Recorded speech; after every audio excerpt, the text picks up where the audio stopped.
times the size of the well. And every time he said, he said 5 times, he would puff himself up. You know, frogs can puff themselves up. He would puff up bigger, 5 times the size, 10 times the size. And finally, the other frog said, no, this is like hundreds and thousands of times the size of this well.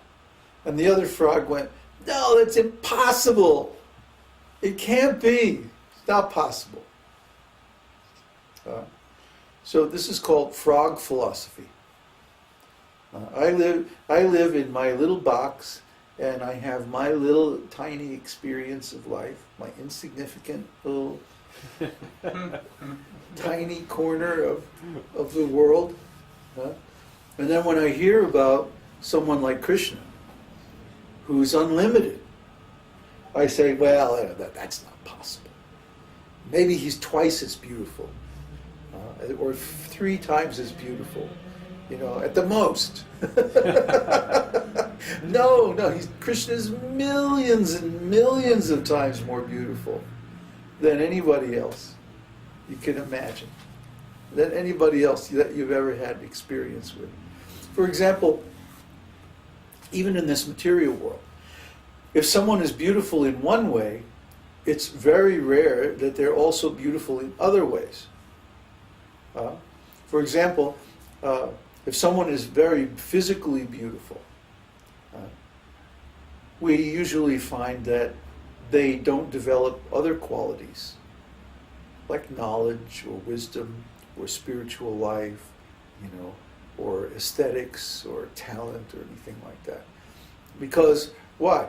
Just on account of their physical beauty, they can get all their needs satisfied, and they have no need to develop any other qualities. So we often find that these people are actually very ugly. I mean, if you doubt what I'm talking about, read the memoirs that were just released about Madonna. Very nice on the outside, but if you ever lived with her, oh my God, it's a horror story. Why? Because out of physical beauty, she could attract and control and get just about anything that she wanted. And she has a little talent too. So she was able to get, not only meet her needs, but actually get tremendous material opulence and power as a result of just a few good qualities. But no spiritual qualities, the material girl. She never developed spiritual life.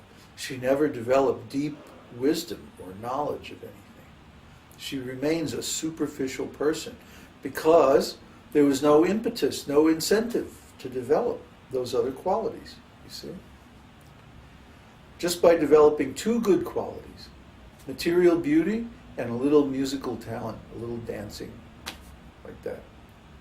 See? But the really advanced people, they develop multiple good qualities. Maybe they don't have physical beauty or wealth or something like that, but they'll have knowledge, they'll have spiritual wisdom and realization. Maybe they have some, musical ability, or maybe they are great intellectuals or philosophers or astrologers or something like that. But we find the really, really developed human beings have multiple talents, multiple opulences. But Kṛṣṇa has all opulences. Try to understand. He's not only the most beautiful, most powerful, the most famous, the most knowledgeable, and the most renounced. He's also a beautiful person in every way. His character is just impeccable. We'll talk about that later, all of these different qualities that he has, these 64 qualities. He's not just beautiful, he's everything.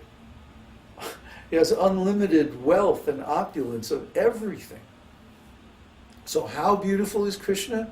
Well, we can't measure. We can't say, no, he's twice as opulent or twice as beautiful or twice as attractive as the most attractive person in this world. No, it's more like a zillion times. It's inconceivable how wonderful Krishna is. And it's very hard for us, even when we're in contact with Krishna, it's very hard for us to appreciate just how wonderful he is. I mean, it's like we would blow a fuse if Krishna ever revealed really how wonderful he is. Like in the Bhagavad-gītā, Arjuna begs Krishna to reveal his universal form. And then when Krishna does, Arjuna is like, I can't handle this. This is too much. Please just show me your four-armed form or your two-armed form. It's too much for him. He can't handle the greatness of Krishna. He wanted to see, Krishna's real, true greatness. But, human beings are not able to handle that. That's why we're jiva souls. We're just infinitesimal, tiny human beings. So Krishna has to manifest a form that has, some of his opulences, but not everything.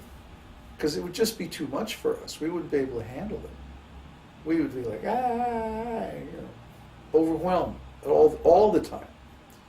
I mean, even so, sometimes Krishna, accidentally reveals a little bit of his opulence and overwhelms his devotees. Like one time, Mother Yashoda, Krishna and Balaram were playing, and Balaram played a joke on Krishna. He said, Mommy, Krishna's eating dirt. And so Mother Yashoda went over and she said, come on, let me see. And she opened Krishna's mouth, and inside Krishna's mouth was the whole cosmic creation. Right? No, close it.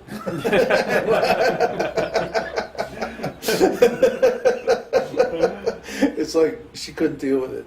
It's like she can't imagine Krishna as being anything but her little baby son. So even if she sees evidence that he has some other aspect or some other opulence, she just blocks it out. She won't even look at it. So this is the behavior of Krishna with his devotees. Sometimes just to test them, just to see, he'll reveal a little bit more. But even that, I mean, that's just nothing. Just one universe. Krishna has millions and millions and millions of universes. And this universe is the smallest one. So just imagine what the big ones are like. I mean, it's inconceivable. So Krishna's opulence is unlimited. His beauty is unlimited. And he can easily overwhelm any of us with his opulences. But he doesn't. Because, why?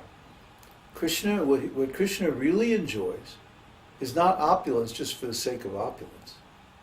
But he really enjoys the sweet taste of the beautiful relationships with his devotees. That's why he creates the living entities. That's why he creates and emanates the millions and millions of unlimited numbers of jivas, so that we can engage in sweet pastimes with him. That's totally why he does it.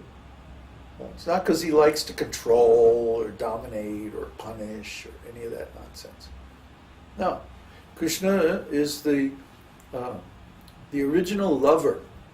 He's the perfect beloved. He's the best and most complete object of love. Because he has all these qualities. And love is described later on. And we'll get deeper into the science of rasa. See, right now we're still talking about vibhava. Remember, vibhava was defined in the previous chapter as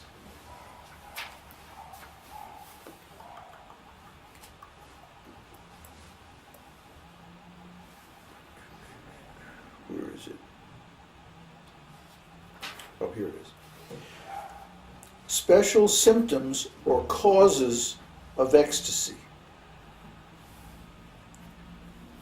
That's the general definition. And the specific definition was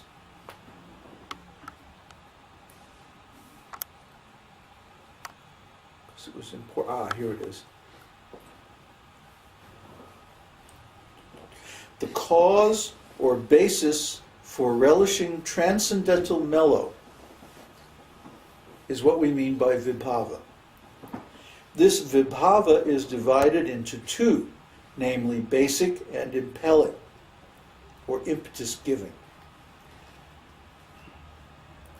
In other words, there are two kinds of ecstatic love. The object of basic ecstatic love is Kṛṣṇa and his devotee. Lord Kṛṣṇa is the object of basic ecstatic love, and his pure devotee, the reservoir of such love, is the object of impelling ecstatic love. So impelling ecstatic love